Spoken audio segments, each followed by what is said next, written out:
got audio. Looks like we should have audio now. On. It may sound weird for a second. All right, how about now? There we go. Okay, sorry about that. See, told you I'm still figuring out this whole YouTube Live thing. And of course, so I've got these Rode wireless mics. So when I set up my OBS, I use OBS Studios for going live, which is what I was testing last week. So I hooked up this mic for better sound. And of course, I should probably, yeah, there we go. Let's keep it consistent now. Of course, I dig this out, like this cord gets all tangled and stuff. I don't think I really need it, but whatever. I'm trying to get more professional, professional sounding, professional looking, and all that good stuff. So anyway, what I was saying. So hey, Ronald Reyes, see you. Artillery Buff, thanks both you guys for jumping in, and thanks for typing in for no audio because I didn't even think about that. And I have a little meter thing on my OBS Studio, you know, one of those little audio gauges. So I should have paid attention to that. So Artillery, I know I said, I think it was like 45 minutes ago, I commented that, oh, I'll be on in about 15. Yeah, I'm late. So I was trying to get on at 10 p.m. Central Time, and it's now 11 p.m. Central Time. But yeah, again, what I'm trying to do right now, no topic tonight yet either. Things didn't work out. I didn't quite have enough time to really prep for this because work and family and all that good stuff. But I do want to still do these lives because it's one of those things I need to get into the rhythm. I need to get in the habit of doing these things. And this is the third Wednesday now that I have gone live, which is great because, well, for me it is, even though it is late. But it's one of those things like even if it's late, I said I'm going to do it, I'm going to do it. So better late than never, I guess, is how people say. But yeah, and I also got to do better at looking at it. I'm still working on camera setup. I got this new like prompter thing I'm going to start using. But yeah, I think probably what I'm going to talk about, a couple things here, where we're at with the channel, which is what I always do. I know I promised after I got my formula vid out, which finally came out last week. Hey, White Knuckle RT, what's going on? So that video for the formula for running 10 seconds, that's actually performed pretty decently for me. As far as for me, it's up to like 3.5 thousand, yeah, 3,500 views. Which is small compared to like everybody else. But for me, that's actually really good. Got some interesting comments. I got an interesting comment today. Where do I have my phone? I'll have to look it up. Actually, as I was thinking about doing this, I was thinking maybe I should do this thing with my live where I choose some interesting comments from the past week. But there's actually, I know my video is doing good when I start getting comments from people that aren't Mopar people. Like I start getting comments from Chevy people or Ford people. That's when I know like the video's getting out there. So I got one guy, like apparently he thinks that me talking about how the 1320s came stock with a single seat puts it in a category of motorcycles and Corvettes. I haven't had a chance to reply to him. That came in today. But I was like, first of all, I'm really interested to hear somebody's argument as to how a four-wheeled car with one seat is somehow categorized in the same class as a motorcycle. Makes no sense to me at all. And then the Corvette thing is interesting too because Chevy has never offered a Corvette with a single seat. So I don't know where the heck he came up with that thing. That person actually also replied to another comment from somebody else. You know, you always get this comment, like the comment where one person was just like, or you could just buy a C6Z, which I guess is Corvette lingo for Z06 for the C6, and just do it with a tire, which, you know what, he was right. I looked it up, and yes, C6 Z06 is capable of running 10s with just a tire. They do need a tire though. They do need a couple things. Because before, one thing I do, like even when I get comments like that, I want to research stuff. I want to find out the truth before I reply. So, you know, I went on there, I looked up like, hey, what do Corvettes run? What is C6? And I went out and looked at what's the quickest stock C6. I'll jump into those. Well, I won't join the forums, but most forums you can look at stuff publicly without logging or registering or all that. And so yeah, the C6 Corvettes can achieve high 10-second quarter miles, but they're 70. I mean, well, brand new. When they were brand new, I looked it up. The MSRP on that was $75,000. So I was just like, yeah, sure, for 30 grand more. But once you're at that price point, just go ahead and jump to a Hellcat. But anyway, so the guy who somehow thinks that a single seat car is in a category with motorcycles jumped in on that one too and was like, yeah, but that's supercharged in a different category. I'm like, yeah, that wasn't my point. My point is, if you're spending $75,000, well, then you may as well move up to a supercharged car and be even faster. But anyway, those are, those are still fun, and the fact that they're showing up means good things. So White Knuckle, everyone needs to like, comment, and subscribe. That's a week. Yes, you are right, everyone does need to like, comment, and subscribe. That does help. It helps, I think it helps a lot. So I know comments do, I know likes do. But yeah, that video has been doing pretty good. And I did a few things different with that video, try and get a little bit better quality, trying to come up like I'm a little bit more know what I'm doing. Even if I don't, I'll try to make myself appear that way. So let me see what else we got here.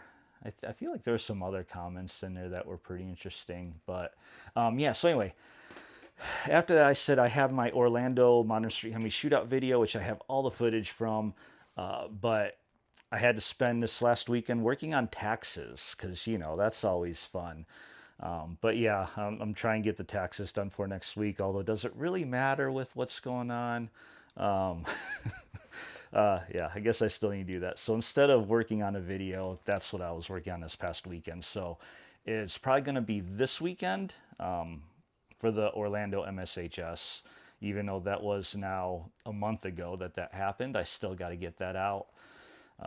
And then some other things too. So, but regardless of how that all is going, I'm going to keep doing these lives. And actually, one thing I wanted to do, because I realized I have not talked, really haven't addressed the EV charger whatsoever in any of my vids. I think the most I talked about it was 2.5 years ago when I was at Speed Week in Detroit and was there for the unveiling and the reveal of the Banshee, the first time the Charger Daytona came out. And I think that's really as much as I've talked about it. But I do I was planning on doing that as a topic for tonight, but then time kind of got away from me and I couldn't get on time. And because honestly, it's a bit later. So I do got to work in the morning and other stuff. So I can't stay on this live too long. Not long enough for me to really touch on this topic that I want to talk about. But I also want to talk about, because somebody brought up, and actually this stems from a comment on my formula video where somebody asked me if I thought that I could be a new EV charger on the street. And he had mentioned that he had asked Mod to Fame, because apparently Mod to Fame has one of these new Scat Pack EV chargers. And he said he had commented to Mod to Fame about me and my car and asked him about that. And I guess he hasn't got a response yet. I think Mod to Fame is somewhere around Georgia or somewhere in the southeast, so not close to me. I was actually hoping, because I think he's come out to the big showdown in Texas. Oh, which is another thing, I'm gonna bring that up again too. But yeah, so I went ahead, like I said, anytime I have people say something, I'd like to do some research and find out what's going on. So I looked up Mott Fame, and he does have an EV charger, and he actually took it to the drag strip. And watching that video, some interesting things were revealed that I did not know about this EV charger in regards to drag racing. So I kind of want to talk about that. And actually, the other day, Demonology released a video also drag racing some EV chargers, which I actually commented on that video because he didn't quite give all the info that I think should be done, but then he never does. None against Demonology. I mean, I've met him a few times, and I've been to his big showdown too a couple times. But there's one thing that he's always missing in all his videos that I can't stand. Now it's his own car, I get it, but anyway, I'm not going to talk about it because that's going to be. In fact, I'll just tell you right now that'll be next week's topic because I really want to talk about the EV chargers. So, all right, artillery for not much more than the price of a C6, you can get a low 9-second Tesla. Yeah, I guess. I don't know. Aren't those low 9-second Teslas? That would be the Model S Plaid, right? And aren't those like 100 grand? And I know the C6 Z06. I looked up the MSR, the base MSRP for the Z06 C6, and this was 2013 because that was the last year of the C6. It was $75,000 base price. So I'm sure once you add in options, you probably could have got that up to about 100 grand. But you have to remember that was 2013. That was 12 years ago. So what is a current C8 Z06 going for? Like 120 base or at least 100. So yeah, if you I guess if you adjust for inflation and where the car market is now versus 2013, then yeah, basically for that price at C6, you could get a low 9-second Tesla. White knuckle 9-second. Yeah, that's what a lot of people think. And yeah, I mean, it just. Well, I'll talk about this when I talk about EV charger because I will say that I don't hate them, but as far as the Teslas go, and a lot of those cars, they're so plain. I mean, it's kind of like the reason I always hate. Well, yeah, I'll just say I hated Camrys and Corollas, Toyotas, just Toyotas in general. They're just boring, lifeless cars, and they just look boring. Like if you could try to describe a boring in terms of a car, you would probably show a Camry or a Corolla. They're just boring. And Tesla and a lot of EV cars are similar. Now it's weird because like trucks and SUVs, once you get outside of the car realm, people are doing some different things with EVs. Like the different trucks. Volkswagen has the ID Buzz, which is like a new VW bus type of thing. But cars, man, especially Teslas, like they're so plain. So let's see what else we got going. And by the way, if you see me looking over here, it's because I have so many monitors. I'm gonna fix this, and I just bought something for setting up to where I can hopefully get the chat working in front of me. So I'm actually looking at you guys versus over here where my own monitor is. So artillery, just making a dollar speed comparison. Oh yeah, oh yeah, in terms of the 9-second Tesla. Yeah, and I don't know that that really came across as much in that formula video, but I kind of touched on it really briefly towards the end, and that was the price because, I said like even I got a good deal on my car because I bought in 2020, different market back then, but I have this car that does beat supercharged cars that cost $70,000. In my car, all in, if you include the drag wheels, drag tires, bumper supports, battery, and only other than that, well, we have the Kirky seat and a couple little things in the engine. Thermostat doesn't cost much, oil breather doesn't cost much, catch can doesn't cost much, but no, those are performance. Biggest thing in the engine would be the TA intake, that was 700, but still, like all in, I'm like at 47,000 for a car that has run 10.8s versus a car that costs 75,000 or 80,000 or more to run the same thing. And that was and I didn't really touch on it too much, but that's also people that know me. That's one of the reasons I do the things I do with my car, especially with the weight reduction, is because it's cheap. Most of it's free, and I'm not too proud to say I can't afford getting a 426 supercharged Hemi in my car. I don't have the money to just go out and send it to a shop and have them throw a cam in there and tune it and all that stuff.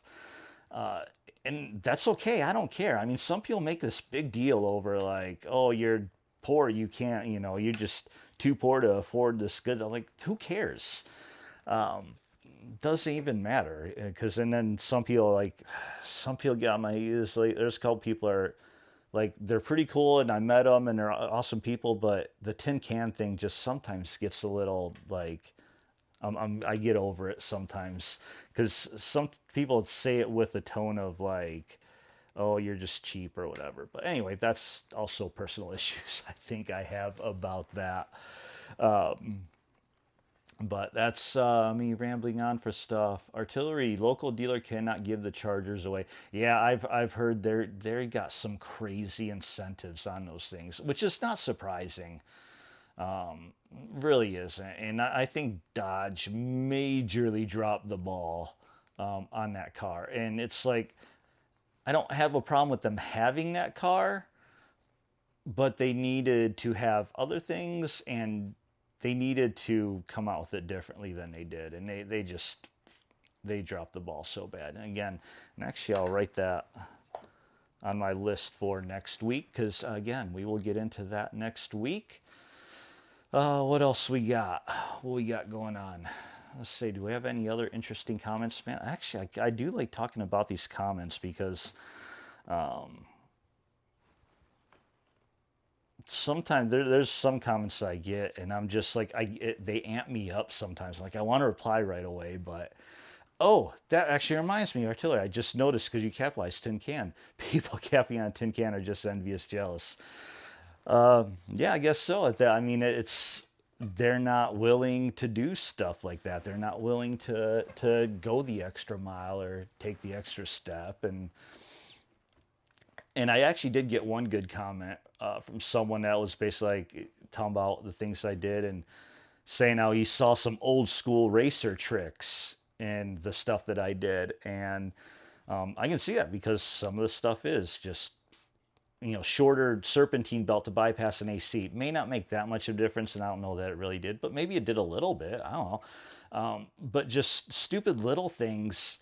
I used to do all those stuff back in, I'm not that old, but I'm not that young. So I, first was racing back in the mid 90s and I was, 16, 17, didn't have much money. My job, I think I was making like $4.50 an hour with the job I had. So not really a whole lot of money to spend on stuff. So I remember I had my 93 Ram with a 318. That was the first vehicle I raced. And it had like the old school 14-inch air cleaner stock. And before I actually went out and bought like an open air cleaner, I ended up just doing an old trick of taking that top lid and flipping it upside down because, they're kind of dome shaped. So if you take that top lid and flip it upside down, it leaves this open gap around the top. And, it's supposed to help it get more air, but it still keeps sealed with a filter. That's just one of those little tricks that people would do. And I've heard B. Mason actually talk about this before. This was a long time ago. I was watching one of his lives and he was talking about little things like that, little weight reduction things, and how, for some people, a lot of this stuff isn't worth it. But when you're trying to achieve something, when you're trying to break a record, when you're trying to find some edge, any edge over your competition, that's when all those little things matter. Because all those little things, those little tiny tricks, they will add up.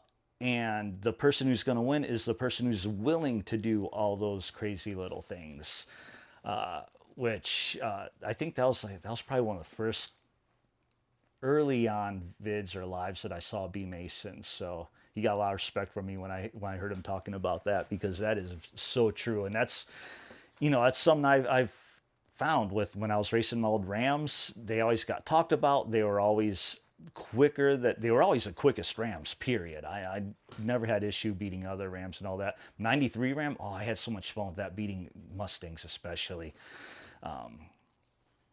But yeah, so that was good. Oh, before I go on to the other thing, the tin can thing. So my first live that I did 2 weeks ago, I was talking about changing the channel name to Texas Tin Can, and I decided to not do that. So I'm going to leave the channel name Scavenger1320. I do still have my license. I'm still the Texas Tin Can. I mean, that's not going anywhere. It's just not going to be the channel name. And I'm looking up, and man, where is it?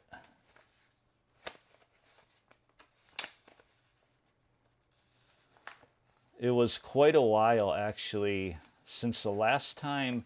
So last year I did not drive my car very much. And because of that, I kind of let the registration expire.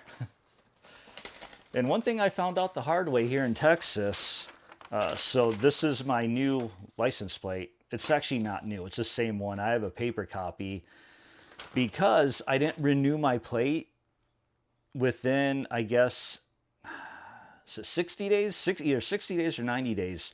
If you have a personalized plate, and it's an Air Force plate, so it doesn't show it on the paper plate, but you guys have seen, oh yeah, I had the thing on, I'm not pulling out my license plate. You saw it in 2 weeks ago. It, has the Air Force thing. Yeah, so apparently you have to reapply for personal plates if you don't register in time. So I still have that plate. But also, the other reason I didn't register it right away is because it was coming up towards the end of the year, and I'm like, I need to register my car. But in Texas, at the time, you had to get full inspection, emissions and inspections, a safety inspection.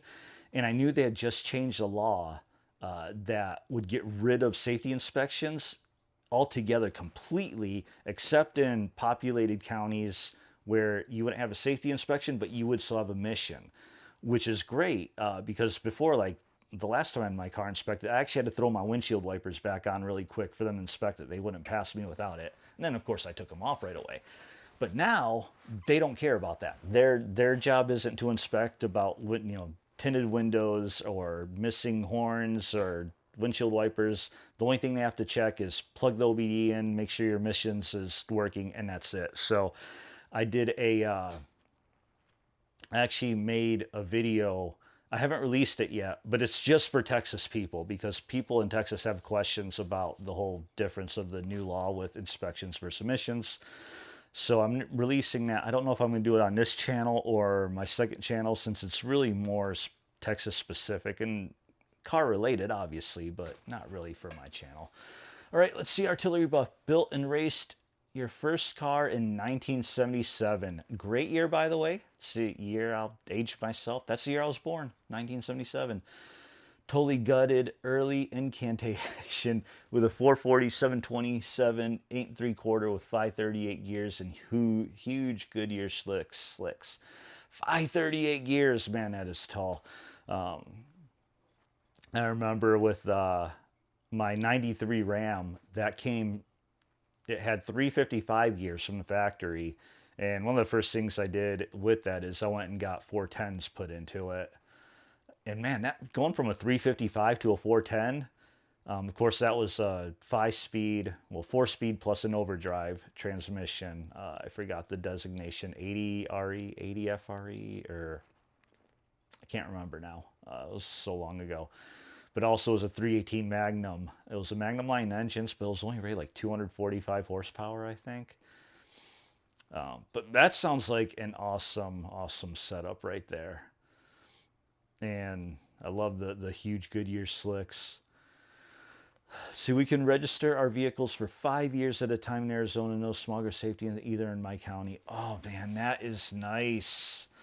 I wish we had no type of. I had that when I was in Detroit.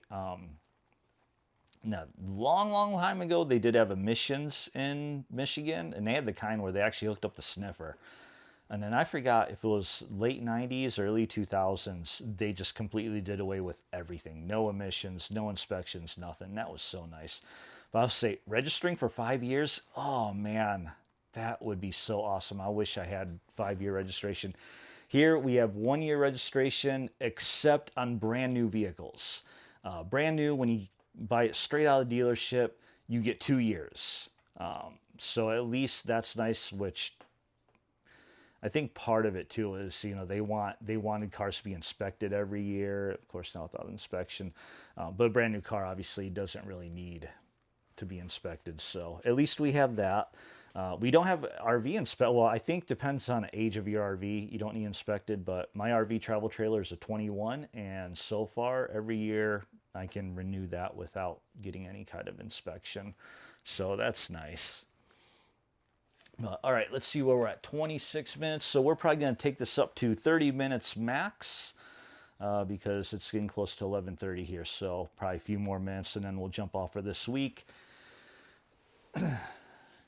Your car and boat trailers have lifetime permanent, lifetime, oh my gosh, lifetime permanent plates. I'll be honest, I don't know that I've ever heard of that. That is awesome. That is really awesome. But I guess they are trailers. I don't have I don't have like a boat or car trailer. I need to get a car trailer. So I don't really know how those work in Texas. I just know about my RV travel trailer. But I do need to get a car trailer. I really do need to get one. Only because, there's sometimes I want to drive my car to races, and I do. Like, I drove it to Legion and back. And I'd love to do a drag and drive, but I just like having taking it on a trailer because then I could use my truck as a camper. I don't have to worry because sometimes I do worry and stress out about what I'm going to do if something breaks and all that. And I don't want to be stuck and trying to figure out getting things towed and all that. And I just like the peace of mind knowing that I got a trailer. So if something were to happen, I'm fine. Not that I expect anything to, but I will say this: something I feel that's different because this car is the first time I've really ever I've never trailered a car to races before. My trucks, like when I raced my 97 Ram and then my '02 Ram after that, they were daily drive. They were the only vehicle I had. They were daily drivers everywhere, and I always drove to wherever I raced. Whether, I think the longest was a few hours. Well, then actually, the longest was even more because I would drive from I was in the Air Force in New Mexico. Drove my trucks all the way up to Detroit. When I was in Detroit, drove them down to Ohio National Trail Raceway for Mopar Nationals, Chrysler Classic in Norwalk. Drive down there, race all weekend, drive back home. And I will say, it does seem like when cars get used more like that, they have less problems. At least they have for me. I don't know if you guys notice that too, but for me, I noticed that when you use a car more, you have a lot less, or at least I've had a lot less problems. Whereas, like, not that I'm having problems with my car, but it just feels like if I take it out for a nice long drive after a race weekend, it just seems to pep up and just feel. It's hard to describe. Just a feeling. You get a feeling with your own vehicles. But there's obviously, I have the valve cover leaking, which I think I've brought up before. That's something I need to address this week, and I need to find out. I don't know if anybody here knows. If you do know, let me know. How heavy are these stock valve covers on a 6.4? And are they plastic, or are they aluminum or steel? I need to go out to my garage and just see if I could feel what it is. Because Blackbird Performance, they make these cast aluminum valve covers that look pretty nice, and I kind of like them. And they're not too expensive, like $400, something like that. I know they said they save weight over a Hellcat valve cover, but Hellcat valve covers have that weird thing that juts out along one side, so they're a lot heavier. So I'm trying to figure out, like, should I just get that? Because from what I understand, they developed it with the seal works a lot better with their valve covers too. They have no better protecting against the seal rolling out. And obviously, with my valve cover leaking, I've got to at least replace the seals. So I'm debating, like, if I'm already, if I have to pull the valve cover off to replace the seal, it'd be kind of neat to get a cool looking valve cover that might be lighter weight, but I have no idea what to say. Anyway, if anyone knows about the 6.4 stock valve cover, what it's made of, let me know. And I know some people watch the live replays. I didn't say what my first race car was. A 71 Plymouth Duster that was born with a 225 slant 6. You did not say what it was in the chat. You've told me in a couple other comments, but I like them old Dusters. I really do. I remember when I knew one guy, and this is what I think about all the time. When I think about how fast cars are now out of the factory, and I remember this one guy, this was like 1994-ish, 94, 95, and Mopar Nationals were actually in Indianapolis at that time, and he would tow his Duster down there. I forgot what year it was, but it was this blue Duster, big old slicks on the back, huge hoods. I think he had one of those 6-pack hood scoops on it. It's one of those big ones. But this car was fast, and I think this thing was like a high 12 second, low 13-second car. And I just think about that car and my car now and what it runs versus this car that sounded badass, and he'd tow it down the Mopar Nationals every year. But yeah, we've come a long way.